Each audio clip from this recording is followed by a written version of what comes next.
Complete training is available at itdvds.com.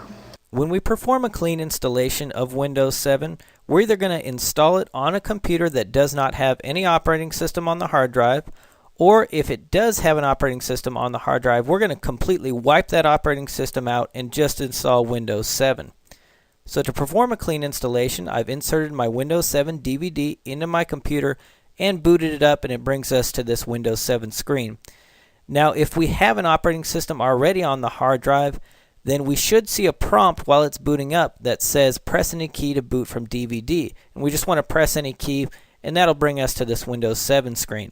If we don't see that, then we're probably going to need to go into the BIOS, and we can usually do that by pressing F2 or F8 when the computer first boots up. And we need to change the boot order. We need to actually put the DVD-ROM device above the hard disk, and then save it in your BIOS, reboot, and then you should see that prompt to press any key to boot from DVD. So once you get to this screen, we just need to select our language, mine's English, and click Next. And then I'm going to go ahead and click Install Now. And this brings us to the screen where we can select what type of installation we want to do. Do we want to do an upgrade or a custom installation? A custom installation is also called a clean installation because it installs a new copy of Windows. An upgrade is if you have, let's say, Windows Vista already on this computer and you want to upgrade it and keep all of your settings. And we're going to talk about upgrading later on. So I'm going to go ahead and click on Custom. Here's where we see the disk drive in our computer. You can see I've got one that's 40 gigs in size. If you don't see your disk drive, then most likely you need to upload the driver for your disk drive controller. To do that, you just click on Load Driver, and it'll ask you if you want to insert a floppy disk. You can go ahead and insert that in, and then it'll ask you where your driver files are, and you just select where the driver files are, and then it should be able to see your disk. If you're not sure where to find the driver files for your controller, then you normally need to go to your vendor's website to download them. If you don't know what type of controller you have, then if you have an operating system already on this computer, then most likely you're going to want to boot into that operating system, go to Device Manager, and try to figure out what type of controller you have from there, then go to the vendor's website and download the appropriate driver. If you don't have an operating system on it, then you can possibly see what type of controller you have while the computer is booting up, or if you go to the BIOS, sometimes you can see what type of controller you have there. And again, you press F2 or F8 when the computer is first booting up to get into the BIOS.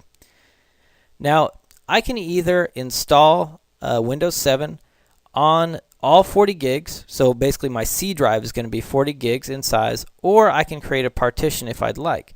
I can go down here and select Drive Options. Now, if I already have an operating system on here, most likely I'm going to see partitions here. It's not going to say unallocated space. It's going to say Partition 0, Partition 1, Partition 2. In that case, I'd probably want to go through and just highlight each partition and delete them all. And then I can create a new partition for my Windows 7 if I'd like by clicking New. Or again, if I have unallocated space, I can create a new partition. What that does is basically you're setting the size of your C drive. So if you don't want to use up all the space for your C drive and you want to create another drive, let's say an E drive or an F drive, then you can create that after the installation. And we'll actually see how to create partitions later on once Windows 7 is installed. But if we want to create a partition for the C drive, we just click on New, select the size of it here. For example, if I want it to be 30 gigs in size, I would just go ahead and type in 30,000 megabytes and click Apply, and that would create my C drive partition. I'll do that. I'll just click Apply. It says to ensure that all Windows features work correctly, Windows might create additional partitions for the system files. I'll just click OK. And it's going to go ahead and create this partition. And you are going to see a System Reserve partition here for Windows 7.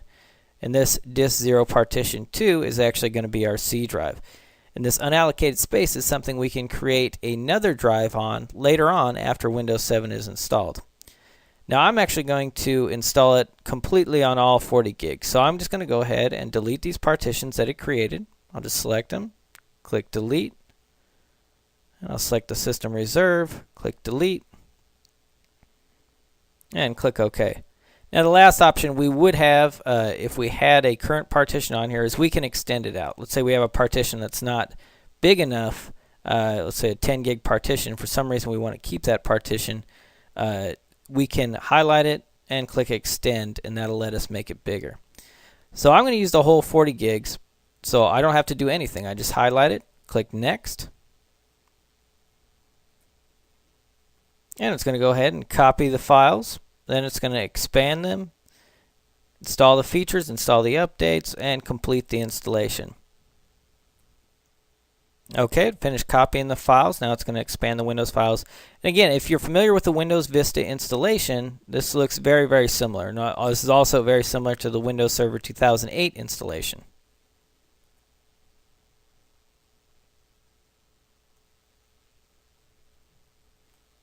Okay, it's finished expanding the Windows files and installing the features.